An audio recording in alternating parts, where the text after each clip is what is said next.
Good evening, ladies and gentlemen. I would like to thank all of you for gathering here tonight with the new National Democratic Party. You didn't just come here tonight because you didn't have anything else to do. You didn't just come here tonight by chance. This capacity crowd is not here tonight by accident. You came with a purpose that you want to see fulfilled. You, the people, recognize that this is our time. It is our time. Our time to change the collision course that this country is on, and we must seize it. You and I came here tonight because we are concerned about the job performance of our elected servants, and we are getting ready to give them their letter of termination come November. You and I are here tonight because we realize if we do not make a change in the next few months, our children and grandchildren will have nothing to inherit when we pass on. You and I came here tonight because we believe in this country. We believe in its potential. And we know that if it has the right leaders, regardless of its size, it can be a model country for the entire world.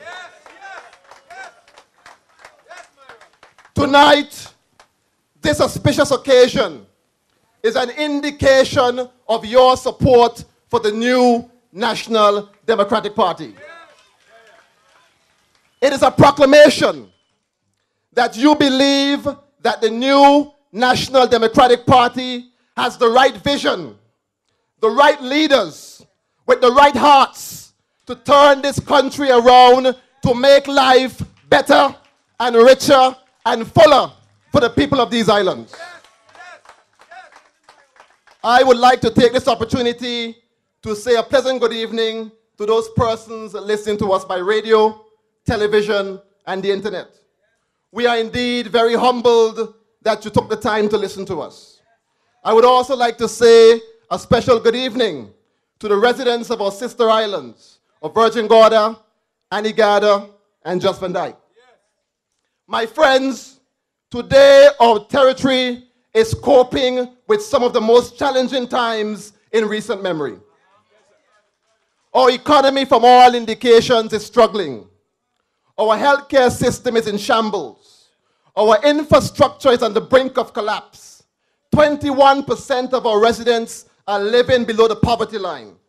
Crime is rampant in these Virgin Islands. Unemployment is on the increase. People are losing their homes, while our young people are facing a bleak and uncertain future. These are but a few of the issues confronting this country that we must deal with, and we must seize the opportunity to correct them. This is our time. Now you may say, why is Myron mentioning these problems to us? We know the problems already. But ladies and gentlemen, I am not highlighting these problems because I want to call our country down. It is quite the opposite. I am highlighting these problems, and I will continue to do so because they are hoping that you will forget. You will hear that things are bad all over the world in an attempt to make you believe that we as a country could not do better. A desperate attempt to encourage you to lower your standards and expectations to meet their poor performance on the job.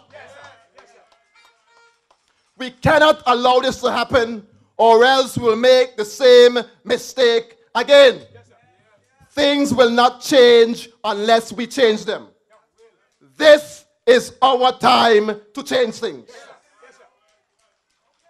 I am highlighting these problems to help the good people of the Virgin Islands answer this very simple question. Are you better off now than you were 4 years ago. I am running as an at-large candidate for the House of Assembly of the Virgin Islands because I believe our best days lie ahead of us. I believe that a call for different leadership with a different approach.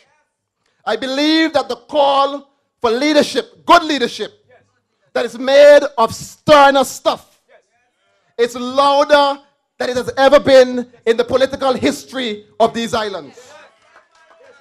I believe that we are at our greatest point, our greatest opportunity to take this country forward for the benefit of all the people of the Virgin Islands.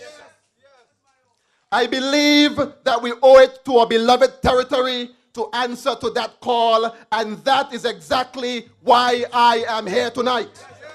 I am here to answer the call to serve my country irrespective of the sacrifices that I have to make. I am running because I believe that with new leadership, a new national direction, and a new national commitment, we can build a better future for we, the people of this country. One that is not crafted by foreign interests or selfish leaders, but by the people who call these islands home. We must build a future for our country that is defined by the principles and values of our forefathers, which have sustained us through great turmoil. A future as we choose to define it. One above all, that offers the next generation the same thing this country offered me. Opportunity. A chance to make a decent life, to build a career, and to live out the BVI dream. An opportunity to succeed. That's the BVI I know.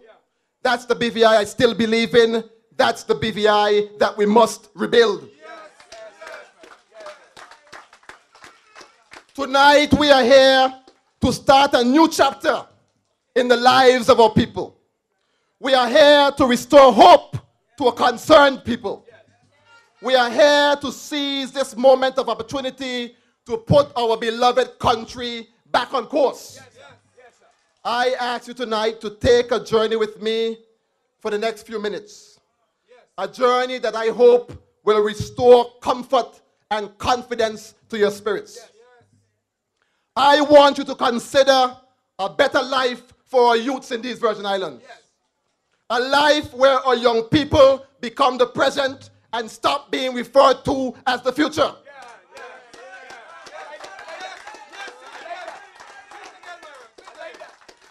A life where the future actually arrives and where they are given their opportunity to play a part in the development of this country.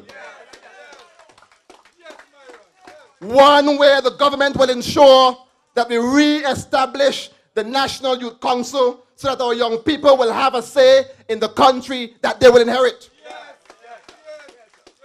A life where they'll be given the opportunity to be the next generation of businessmen and women, where they will receive the knowledge, training, and financial resources to start up and successfully operate their own businesses, where there will be a national business bureau that will assist and actually help our young people to turn their dreams into reality. A life where they can afford to purchase a piece of land, where they can build a house and start a family. One where the government recognizes that the cost of land in this country continues to spiral out of the reach of the ordinary man. One where the government recognizes the importance of setting up a land bank to ensure that the young man from Postal Estate or the single mother from Virgin Gorda can afford to buy property to build a house to start a family. I want you to consider such a country. This will be the way of life in our country under the new National Democratic Party. I invite you to consider a country where we can once again feel safe. A country where our residents and tourists can walk the streets at nights knowing that they're safe. One where businessmen and women are not so petrified at night when closing their businesses.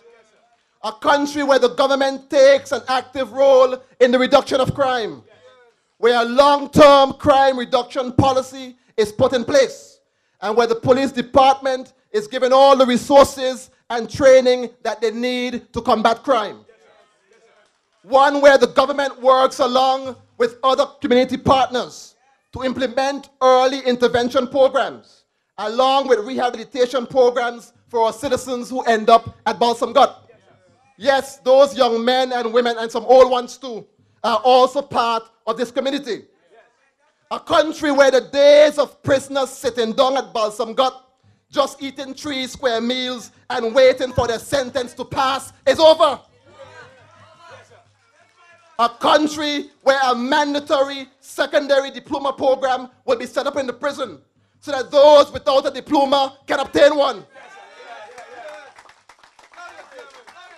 A country where a properly structured